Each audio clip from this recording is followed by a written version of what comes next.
No, I'm not. I'm Edward Kimberly, the reckless brother of my sister Anthea. Yes. What is it, Norman? My Jessica, not patty cake. This is impossible. I don't believe it. It can't be. It just can't be. Jessica's my wife. Well, actually, Janine is senior drive-thru manager, so you kind of are on her turf. Yes! Look what I have created! I have made fire! I have made fire! We're gonna play Twister. We're gonna do some break dancing. Here. Somebody let me Well, duh. What part of sudden death didn't you understand? Hey. And we're back. How are you? So, is our audience a good news first or a bad news first kind of audience? What do you think? I'm always a kind of a bad news first kind of guy. Are they good newsies or bad news bears? Oh, bump. I don't know. Why? Do you have information? Hi, I'm Mark. And I'm Tom. And we are the Cinemaniacs. Do you have information for us or Well, for them? my bad news was that our sponsor of, a decade and a half, Keen Cinemas, went out of business. They did. Whatever will we do in town for movies now? No, in all sincerity. And I went in, because I do the radio show, and with radio I do trivia. I have play video, audio clips and things, and people call in, and if they get it right, they know what movie it is, they get 2 tickets to Keen Cinemas. So that's always been great. So I went in to pick them up Thursday night, because my radio show is on Friday, and the guys were all like very somber. Hey guys, how's it going? And they said, oh, we need to, you should talk to the management. And my immediate comment was, oh, have Mark and I been bad-mouthing the movies too much? You know, because I thought they're going to stop being sponsors. And Joe came up, Joe the manager, and he came up and he was very somber. So he either gets, this is leading into the good news, I'm going to find a little Oscar and I'm going to give it to him because either he knew or he didn't, and he was, but the greatest actor, but he said they're out of business. And so I announced that on the radio, Dan, and nobody on the radio knew about it, and we were all like, and it's funny, as much as you and I talk about how video headquarters closing affected us, I was like really bummed all night. Yeah. And then they opened up Friday night, so under new management. So good to have you back, Keen Cinemas. Yes. So very strange. We believe we will be continuing. We hope we will continue to have Keen Cinemas as a sponsor of this fine program, and we'll keep you abreast or two of how that goes. So that's the good news, and the bad. That was the bad news, and the good news is that they're open. So they were closed for like 12 hours. Still open for business under new management. They are getting Rogue One. Yep. I'm not even sure what this is about. Star something? I don't know. And interestingly enough, because they have 6 screens, they're doing what larger multiplexes usually can afford to do, which is to play the film on multiple screens to have multiple showtimes. So you don't have to decide between 2D and 3D. They'll be doing it on 2 exactly. screens. They're doing that with Doctor Strange, which I think makes a lot of sense. So a lot of opportunity. So it's a limited number of films showing right now, but there are many more opportunities to see said films, and far less likely that you'll go to Keen Cinemas Thursday or Friday night to see Rogue One and have to walk away or look at a really huge line. Right.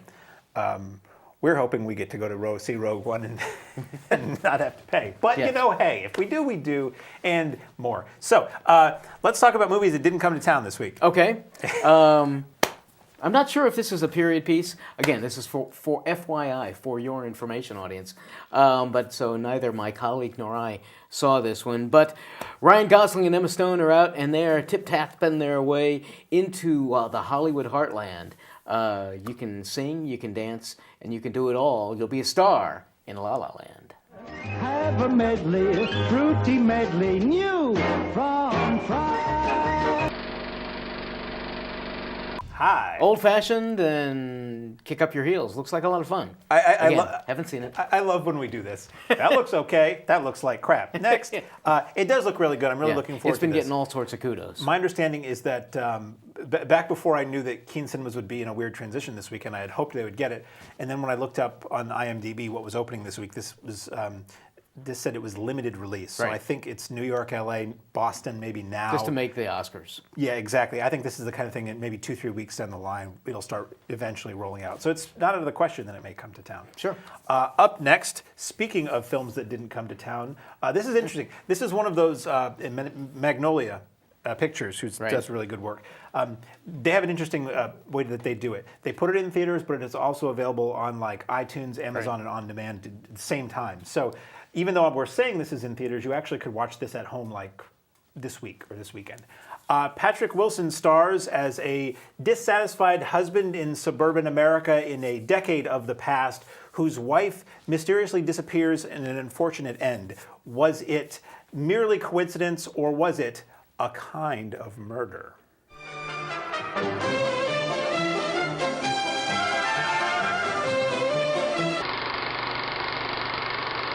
And we're back, yes. Talking a little business here. So I watched this on via a streaming link I was sent, which is not unlike how the people at home can watch it because it's available that way. So this is set in the past. This is based on, as the trailer said, Patricia Highsmith book called The Bumbler, which is a weird title to put in a movie now because you think like it's an Inspector Clouseau kind of thing, but it's apt for the main character that Patrick Wilson portrays in the film. He is a suburban husband who's not completely happy in his marriage, sort of casually meets at a party a much younger female. They sort of hit it off in a way and have a little thing going on. His wife realizes this and goes to leave, and then she is found dead by the side of the road somewhere. So then the question becomes, did Patrick Wilson do it? Right. Did the girl do it? Did this other person who Patrick Wilson is obsessed with, who people believe may have killed his wife, do it? There are a number of people who could have done it. So you're watching this film trying to figure out, who's the culprit here.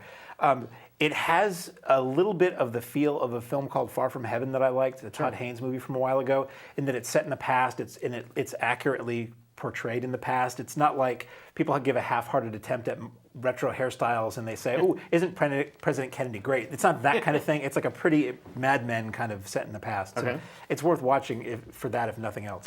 I can kind of see why this wasn't given exclusively a theatrical push. I'm not sure Patrick Wilson is he strong enough? Strong enough to carry a movie. Like if you put somebody much stronger, that you might have been able to make this a theatrical thing. But it's still worth watching. It's a good kind of a low-key whodunit thriller. It's pretty mellow, but everybody in it is good. There are a lot of very familiar faces. Some British actors pulling faux-American, some American actors. It's well made. So I would say if you like old-fashioned murder mysteries, and if you're a fan of, obviously, of Patricia Highsmith works, A Kind of Murder is not a bad way to spend, a weekend evening on the couch. Okay, fair enough. Well, speaking of well-made, you got a lot of people behind it, not from necessarily the mind of Bob Zemeckis, I don't think, but behind the camera directing everything. Bob Zemeckis brings us Brad Pitt as a U.S. intelligence officer who becomes ensnared in the lovely wiles of Marion Cotillard, a French resistance officer during World War II. It becomes kind of a question, where are her allegiances when Brad Pitt starts to be talked to? I'm stumbling around here a little bit. By his, don't want to lead off too much.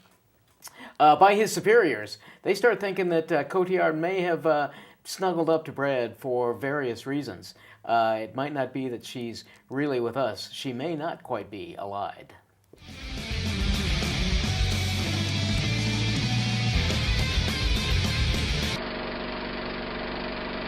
So not the comedy type stuff, although, he's certainly known. He won the Oscar for Castaway, did Zemeckis. But when you say that, I think more of the Who Framed Roger Rabbit, Bob Zemeckis. His later stuff has certainly become much more serious, much more ingrained in... He's always been about character, but these are real character-driven films. Cotillard is wonderful, Pitt is wonderful as a... We were talking about, both with La La Land and A Kind of Murder, the production design, just the feel of the area. I thought Allied was really very interesting, in not only for that, it felt like the real world, but the two of them were good. There's a trick coming, so is the surprise at the end as to whether or not she's really a turncoat. I don't think you can say necessarily that it's going to turn out the way it did, but you're waiting for the kind of tomato surprise. There it is, and it goes. So I think this is very much worthwhile for the two of their performances. So I ended up enjoying Allied about as much as I really kind of thought I would. Speaking of enjoying things, Yes. I predict that had Keen Cinemas gotten the next film, I wouldn't have enjoyed it. Ah, well. I'm actually quite glad. Before I knew that they were temporarily closing. There are advantages to going out of business. Well, I was refreshing their website to see the new listings. Like, don't get this movie, don't get this movie. It's the only thing coming out. Don't get this movie. And luckily, they didn't. So up next, we have an all-star comedy, second-tier comedy cast of folks. And what do you do when it's that time of year again? Hey, there's Brad Pitt. I just noticed that. Is that why they did that? Sorry, stepping on his tongue. Go ahead. Roll it. Whoa, swinging. So sorry about that. I just noticed No. it as I was watching him. Hey, look who's behind him. But anyway. That's okay. I really didn't want to talk about that movie anyway. That's probably so. It looks bad. It looks like the kind of movie I don't like. So let's talk about video, shall we? Okay. However they get them. However you get these following home videos. We don't know how exactly you get them, but however you get them, starting tomorrow, you can pick up the latest from all those super people from Warner Brothers. They're coming back out because they own DC Comics. And you got a whole bunch of, you got problems going on in the towns. We don't know where the Justice League and Batman and Superman all are. They can't take care of it. So the government's got to step in. You're going to take a whole bunch of bad guys and say, maybe we'll cut a little time off and give them the most impossible thing that they could possibly do. You're sure to be dead by solving any of these things. That's why you're a member of the Suicide Squad.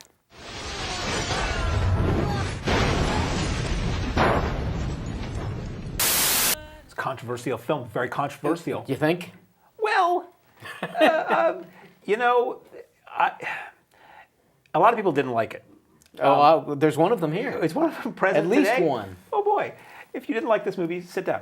I thought, I went in thinking, oh boy, here we go. It's DC still desperately trying to play catch up with Marvel, and Marvel had a huge hit with Deadpool being a foul-mouthed, edgy character. So DC's going to have a whole Suicide Squad, and it was announced that they were going to try to make it more R-rated because Deadpool was R-rated and did well. And it's just like, how about you just try to make a good movie? Please. Yeah. Don't chase the trends, make the trends. So I went in with a little bit of a chip and getting sick of the Joker thing and the way the Joker looks in this movie and all that. Ultimately, the Joker isn't in this movie that much. He's a pretty small character. Mm-hmm. He sort of serves as a reason why the Harley Quinn character is the Harley Quinn character. And to cut all this very short, it's Margot Robbie's movie. Right. This was a star-making turn for her. She's been good in everything up to this anyway, but she's the reason to watch this. Right. The movie is not terribly interesting when she's not on screen. Will Smith is in it, and he's fine, but he's Will Smith. He's a movie star more than an actor, so when you see him, he's still the nice guy. Right, it's Will Smith, hey. And it is edgier, it is darker than a lot of other things. It is funny, but ultimately it's another superhero team where they're fighting a swirling vortex that's going to suck up the world. Right. And this was like the fourth one of those I saw this year, so sorry, it suffers because I've seen so much of this lately. So I think if you haven't seen it and you're curious, I would say it's entertaining if you don't go in with any expectations. Right. I would probably watch another one of these, but I personally, and I think other people too, are getting tired of the superhero thing, especially when it's the same kind of superhero thing again and again. And I don't know. I don't really have a desire to watch this again. I had a decent time in the theater, but I think once was enough for me on this. This one for me falls into the category of I have higher expectations when I go to the theater and lower expectations when I stream it or watch however I watch it at home. And so I think I'll probably watch this again because Robbie just stole the show. She was wonderful. I really enjoyed a couple of the uncredited, unexpected superhero cameos. Those were kind of fun. I won't say who they are, but you totally forgot about that. You see a couple of superheroes come in, and so that was kind of fun. Unfortunately, and this isn't, is this fair to the either movie or the actor? Probably not, because if you're continuing these superhero movies, you got to see the Joker again. But for me, Ledger was the perfect Joker, and is so iconic in that opinion that I don't want to see anybody else. This one, Leto, was so over the top for me. Again, I used to work for the company. I know the characters really, really well. I was enjoying The thing I was enjoying most about this in anticipation was the dark tone of it. Wow, great! They're finally going to. I'm hoping one of these days we're going to see an actual version of Frank Miller's Dark Knight. I keep recasting it myself if I were going to direct it. For me, the perfect Dark Knight. Are you familiar with the comics? Oh yeah, read it. For me, the perfect Bruce Wayne was Paul Newman. And so he's gone, so we got to recast. But anyway, I enjoy how some of these are going darker, but this one felt too forced to me. Too much playing with, and Harlequin is this sexy kitten who plays off of that, and she was pretty terrific. But I just didn't think there was enough of the rest of the story to go along. So I was disappointed in Suicide Squad. Sorry. Speaking of dark, Yes. we take a dark journey now. Ooh. Come with us. We take a dark journey into the world of late 70s New York City, courtesy of our friends at Arrow Video, because this is the Arrow Video Corner, briefly, and it will be again later, briefly.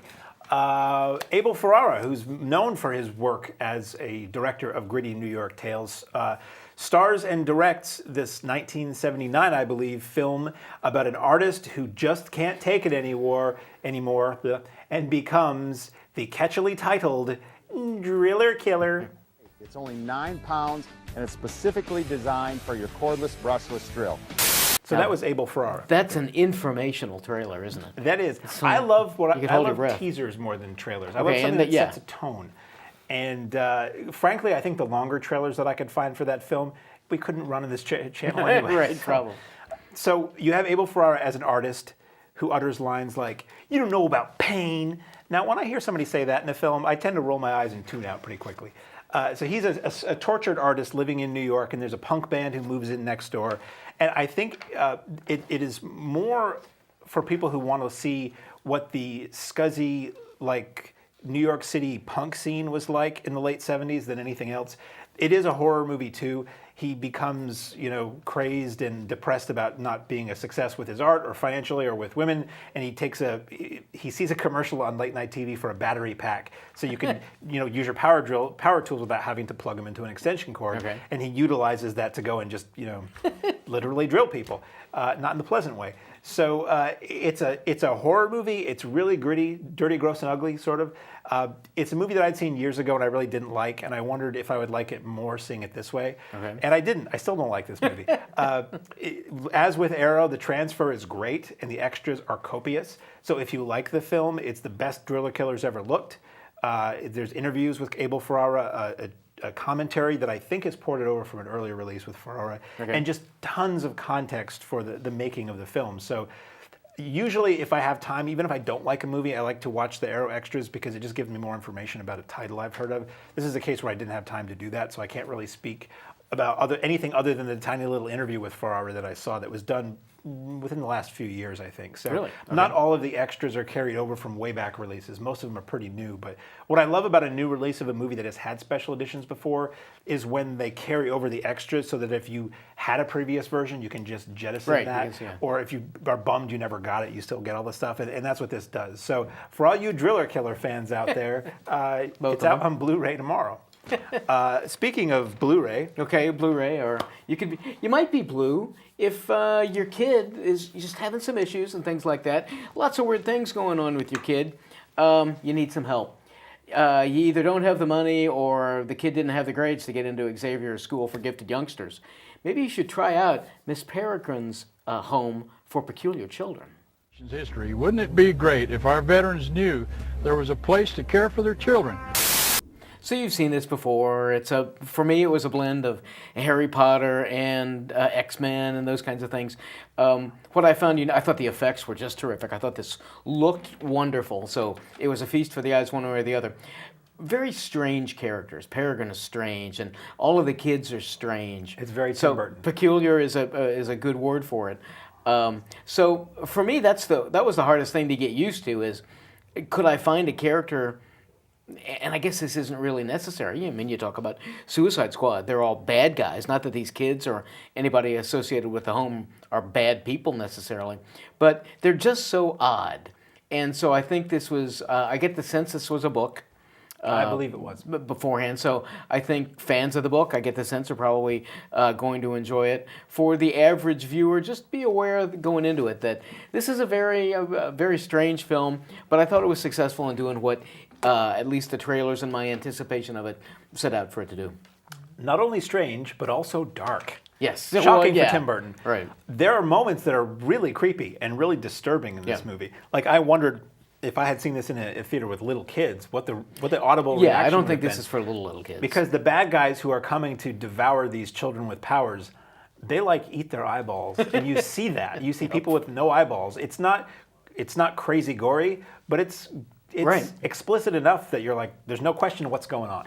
I really like this a lot. I wouldn't call it one of the year's best or anything for me, but I didn't expect a heck of a lot. Okay. And the sense of wonder and the creepiness and just showing me things I'd never seen before, and this world where time has stood still and they're in a time loop. It was just, there were so many ideas that I didn't expect out of this movie that I had a really good time. It reminded me of like an old, I say a Ray Harryhausen movie. It didn't really have any stop motion in it or anything, but that kind of like just, I can see that, wow, weird creatures in a weird world and all this kind of stuff. So I quite enjoyed Miss Peregrine, and this is one that I was telling people I knew, you gotta go see this, boy, you still can in the theater. Well, good for you. It looked really good.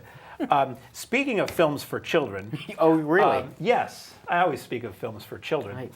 Pity your kids when they come along. Which way you gonna go? How you gonna get there when the world is a lovely place and everything is wonderful, and you want to take a train ride filled with sunshine and lollipops to a land of never never that never stops giving you joy and happiness? Well, you should take the train to Busan. We don't have time to show you all the reasons to take Amtrak's Metroliner to New York. Sign me up. Okay, I'm sorry. I was thinking about something totally different. When I was gave wondering that about that introduction. one. So. Yeah, this isn't happy at all. This is a zombie movie. This is a story. I don't know if this is based on a true story or You what. wonder? If they said it was, I would really enjoy it a lot more. Basically, it's a zombie outbreak on a train in Korea. And it is a long train speeding across the countryside, and various compartments are or are not infected. And it is basically, it's almost like, for me, a far more entertaining version of Snowpiercer. It's how do you get from one car to another when you can't really get through them because they're going to eat you up. And the various people and how the sort of the classes and different social structures come into play. I thought it was really well made. I saw this in the theater at the Alamo in Yonkers. It was a very limited theatrical release. It hardly played anywhere.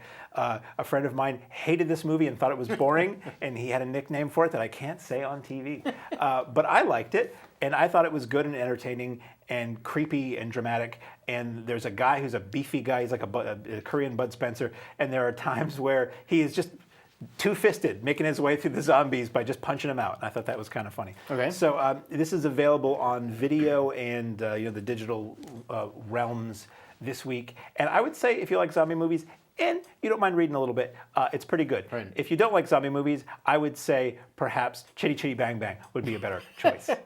Chitty Chitty Bang Bang and zombies could be pretty interesting. Maybe we should talk to Disney about that one. Well, moving on then, back to... There we are, back to this camera.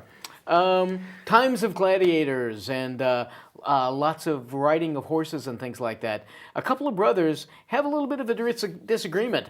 One of the brothers kicks the other one out.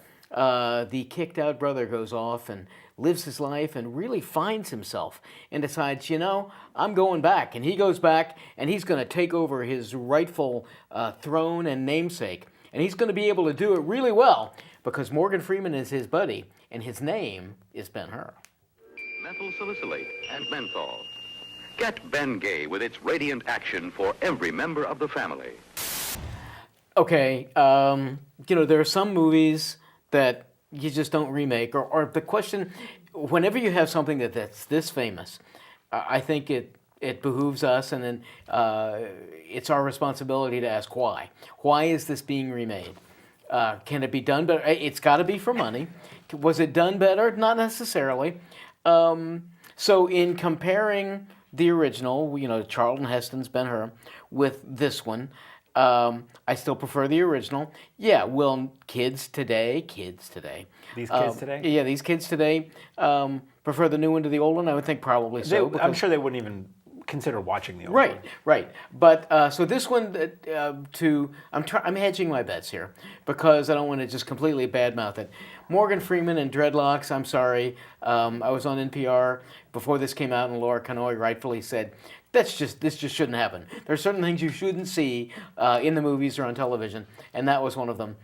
Freeman, I think, and this isn't his fault, but he's so iconic that every moment he's on screen, all I think of, oh, it's Morgan Freeman. And so I can't get into the characters. I did like the two brothers. I thought they both, as characters and as actors, were both really, really good. But did I need to see another newer version of Ben-Hur, especially one that felt this long? It wasn't all that terribly actually long. I think it was under 2 hours. But boy, it felt long, and there wasn't a whole lot new. So gotta go thumbs down and feed them to the lions for the new Ben-Hur. You know what's funny? Tom makes up a list right here of all the things we're going to talk about every week, and that's what we go by. And I don't always know what we're going to talk about always until I see the list. When I saw Ben-Hur on the list about 20 minutes ago or half hour ago, I forgot the movie even existed. I forgot I even saw that. I'm like, oh yeah, that. So it was made because people know the name, right? And we're sure we can do the chariot race better. We have digital technology now, don't you know that? We can shake cameras like nobody's business now. So the movie opens with the beginning of the chariot race, and I'm sitting there in the theater and I'm like, you're going to do that, aren't you? And then it starts up, and then it flashes back and it says 15 years earlier, and I'm like, yep. One finger salute to you, Hollywood. I'm so sick of that story structure. Because don't worry, we're going to do the chariot race. Stay in your seats. We promise we're going to do the chariot race. Fine. And then when they get to the chariot race, what do you know? The camera shakes, and it's a million cuts, and it's just like, oh, I see a lot of dust. I don't know. I don't remember much about this movie, honestly. It didn't. You know, if you're somebody who's a biblical scholar and knows the story, the legend, what have you, you might be able to say, oh, there's a big difference between the original movie and this. Because you can say it's a remake of Ben-Hur, which it is, but you can also say, no, we're just telling that story again, and it's a story that's legit and it's there. I can't speak to that. I saw Ben-Hur a couple times over in my life, and it was a decent old-style Hollywood biblical epic. And then I saw this movie, which to me felt not much different in my memory than the Moses movie or all the other religious movies lately. A lot of people are kind of dirty and have robes and have problems, and sand swirls around and stuff, and power. I don't know. So I don't remember much about Ben-Hur. I wouldn't necessarily say avoid it, because who knows? You at home might like it. I just totally forgot it existed, which is how I feel about all remakes. You give them a year and everybody forgets they were ever made. Totally. If it had been, and again, this isn't to beat it over the head, but if it had one really clever moment, one really well done aspect or something, we'd remember it. There's nothing I remember about it. Right. There have been remakes that are as good as the original, or their own separate thing, or are even better. It's just this wasn't one of them. Right. Speaking of memorable things, wow, I love this job. So here is a documentary about a subject you've never heard of and you probably don't even care of, but let me tell you, it's fascinating. The filmmaker, the guy became a filmmaker. He was actually a video store clerk. He was a guy who was on a message board about weird cult movies that I used to be on, who knew this weird movie and from the early 80s called For Your Height Only. It starred a 2-foot-tall man from the Philippines as a James Bond character. It was a goofy, I think it was a comedy, I don't know, the documentary says differently. It was a goofy movie from the early 80s that people discovered on video. This guy said, whatever happened to that little guy? So he decided to go with his own money and make this movie entitled The Search for Weng Weng. Mabel, Black Label, darling Black Label beer. Okay. They keep that. We need to know. See, so the trailer wanted to know what she remembers. Yes. About Weng Weng. That is Imelda Marcos talking about Weng Weng on film. This documentary was really good, I thought. Now, I'm a guy who likes weird movies, obviously. I had seen For Your Height Only and cherished it with friends. Yes, I've got a copy. It was a bootleg copy because at the time you couldn't legitimately buy it here. It was the days of tape trading. Somebody somewhere in the world put it out on video and they'd make a copy and you'd mail it to somebody else and they'd make a copy. So it's this really silly, I thought, James Bond spoof with this little guy doing kung fu and romancing the ladies and being an international agent. And they made a couple of them. And this movie tells, this guy goes to the Philippines to find out who was this guy, how did these movies get made, and he winds up uncovering, or the film at least tells, basically a little bit of the history of the Philippines from the 70s sort of to present, the history of the Philippine film industry, which is very interesting, and the history of this little guy. And this little guy who should have been, he was given a setback in life and should have been a curio, and you could argue, was exploited for that curio, or was allowed a life that he wouldn't have had otherwise for that curio, including being a friend of the Marcos family when they ran the Philippines. So it probably should be a shock as you're watching the documentary, but they go and hang out with Imelda Marcos for a while, and she's talking about this guy. And the filmmaker, he doesn't really put himself in front of the camera too much, which I like. That kind of annoys me when that happens. But he's obviously the voice that's telling this. And the adventures and the weird alleys and the things they find out, trying to find out about this little guy who made a handful of weird movies in the early 80s, to me was fascinating. And they talk to other people who, if you're a fan of the kind of Philippine action films, some of those people appear in this. But ultimately, it's about human people and where you can go in life accidentally or on purpose. And it's really funny, and it goes places. If nothing else, you have so many scenes from the movies that he was in. It is entertaining on that level alone. If you know the movies, they're hilarious. I think this documentary would probably even work if you didn't know the movies, because it is so clip heavy at the beginning. At the beginning, I was afraid, wow, this is just going to be all clips from that movie, but it really isn't. It just does that to give you context. So this is out on video from, I don't remember. This is out on video from Wild Eye Releasing, I should say, this week. And I think it was out once before, but this is a new edition that has a bunch of extras. And I really liked it a lot. So I would recommend The Search for Weng Weng. Very good. Well, I'll let you, since you brought it to our and my viewing pleasure, I'll let you introduce the last one. Well, I get to be special again, You do, and you are. So we return once again to the Arrow Video Corner to round out the program with the sequel to a film that a lot of 80s horror fans are a big fan of, and this one is a follow-up about 5 years later. You get a trio of stories inspired by the old EC Comics horror tales of the past that inspired Tales from the Crypt, the TV show and the movies, and this is written by George Romero, not directed by George Romero this time, makeup by Tom Savini, and it is, of course you know what it is, it's Creepshow 2.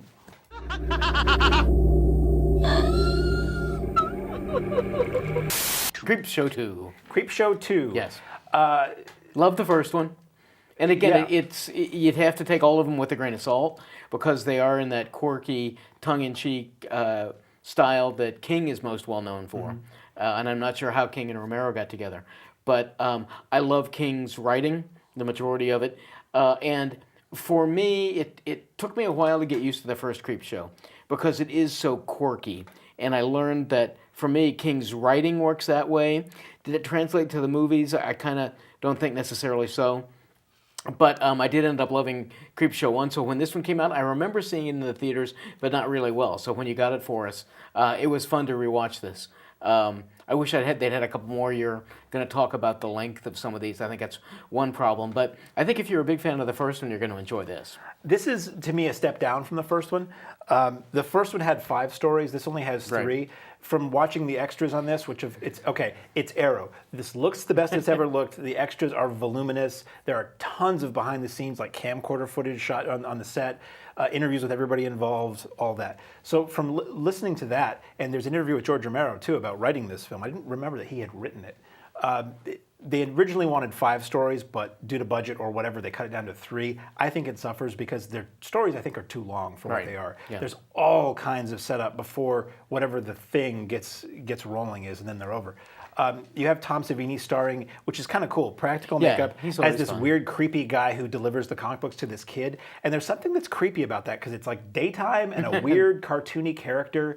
And there's cool behind-the-scenes footage showing how they shot that and put the makeup on him and everything. You have a story about a bunch of people on a raft, and there's this weird goo in the water that like dissolves or kills people, and they're stuck on this raft. To me, that's the best of the 3 stories. And that's from a King story. And they're all based on Stephen King's stories originally. Then you have one where a bad guy steals and kills a couple who owns a general store on an Indian reservation and makes off with the loot, and the cigar store Indian out front goes in exact revenge. That one's okay. The performances are kind of cartoony and over the top, which would have worked better if this was shot like the original Creepshow, where you had the Dutch angles and the garish lighting and all that. But it's not shot that way, probably due to budgetary constraints. So the acting just seems kind of bad at times, whereas that acting style worked in the first films. And then you have a story where a woman who's actually the female lead in Moonraker, she is a woman who is late for being somewhere, and she's not of the highest moral caliber, and she accidentally hits and kills a hitchhiker who keeps popping up again and again in further states of decay, trying to hitch a ride with her, which is very similar to an old Twilight Zone episode, minus the Gru. That one I thought was probably the weakest of the three. Yeah. But again, the thing with the Indian and the second of the two stories, they don't get underway with the Indian on the attack until right at the end. So there's so little of that, and there's so much padding to get there, that if these things were maybe 10 minutes apiece or 15 minutes apiece rather than a 30 minutes apiece, I think it would work a lot better. Other than that, it is very 80s, so people who like 80s stuff, it is all there for you. And as I said, because it's Arrow, it is just overflowing with extras that for me were interesting because it gives me more context as to how this movie came to be, because I remember seeing the TV ads clearly when this movie came out. It never played locally to me, and I caught up with it on cable. It seems like it kind of came and it went, whereas the original Creepshow was a big deal. Right. So it's interesting to know how and why this movie did what it did and wound up the way it did. So for those who are fans, now it is on Blu-ray. Hooray. And that's everything we have to discuss this week. Going anywhere special? No, I didn't go. I didn't leave. I honestly, I did not leave the house this weekend. I tried to watch all of my Black Friday purchases from the last 5 or 6 years. Well, that'll take you 5 or 6 years. So that I could walk through my house. Next week, we will talk about Rogue One, one way or the other. Wherever we see it, we will talk about it. And just a pile of stuff on video. Most likely. Excuse me. So until then, I'm Mark. And I'm Tom. And we are the Cinemaniacs.